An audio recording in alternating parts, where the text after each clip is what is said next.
Let me ask you something. What if the reason you're not getting ahead financially isn't because you're lazy, and not because you're bad with money, but because working harder is slowly making you poorer over time? There are several reasons this happens. Some of them are obvious, some of them are uncomfortable.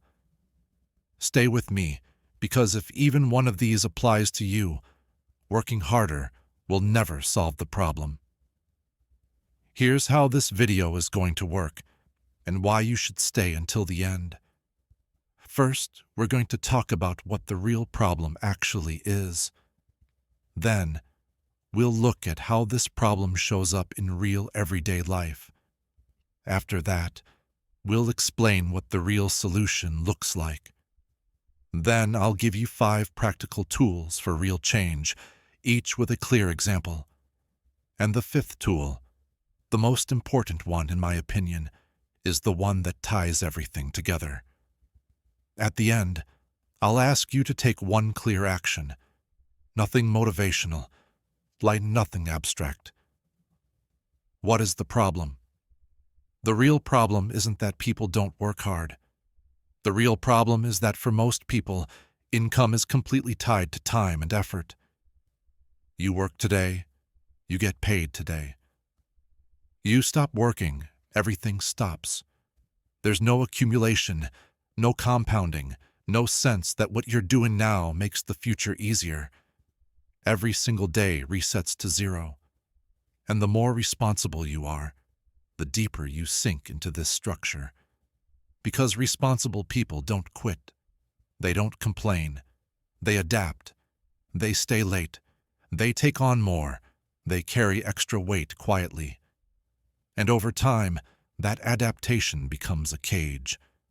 In real life, this doesn't look like failure. It looks like being busy all the time. You're the person people rely on.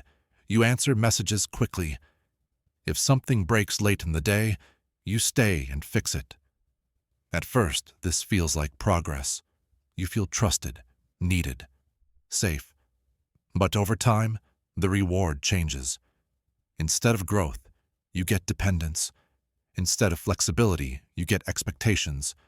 Instead of freedom, you get pressure. Your workload increases, your stress increases, but your income barely moves. Another version of the same problem looks like this. Someone decides to improve their situation by working more. Extra shifts, night freelancing, a side hustle that pays per hour. They're exhausted, but proud. They're doing what they were taught. But financially, nothing really changes. They didn't escape the structure.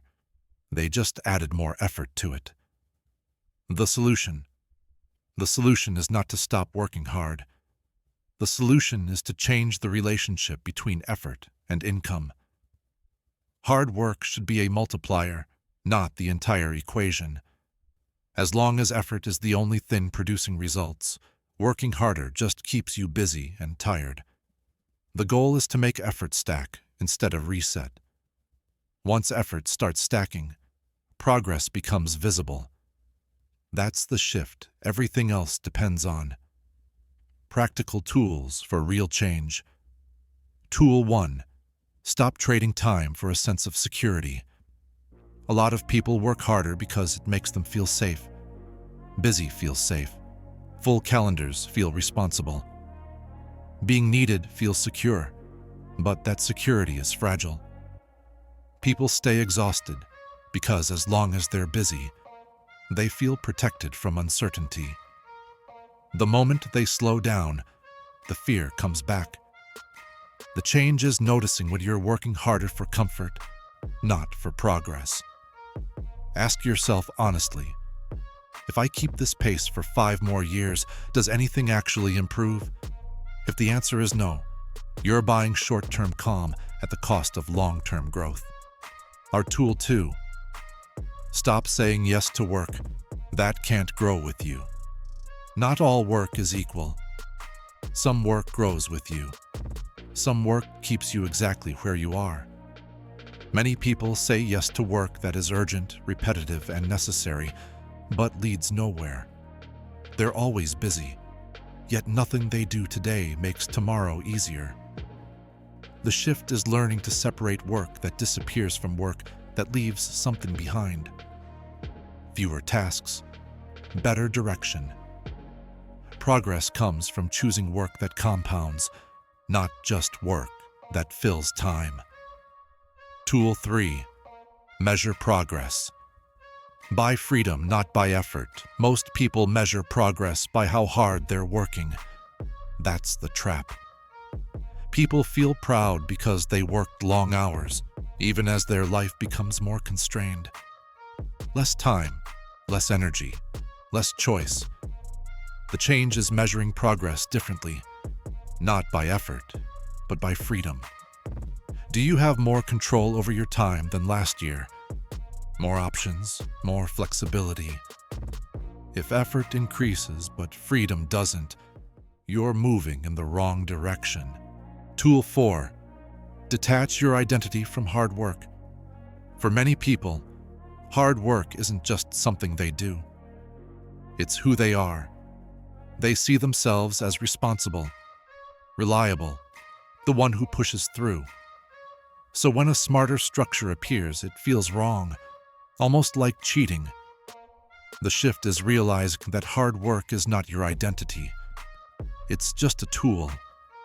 Once you let go of that identity, you give yourself permission to design better systems instead of just surviving them. Tool 5. Create one place. Where effort doesn't reset, you don't need 10 income streams. You need one lever, one place in your life where progress stays, one skill that deepens, one system you own, one role where responsibility leads to upside. When effort doesn't reset every day, momentum appears, and momentum changes everything. Final CTA before you leave, I want you to do one thing. Write in the comments one change you're committing to make after watching this video. Not a goal, not a someday idea, one real change. And also write what other topics you'd like to learn about. Money, psychology, work, and how all of them connect. Most people won't make it this far. If you did, you're different. Subscribe. Not for motivation, but to keep exposing yourself to ideas like this so you can grow over time. We're here to grow together.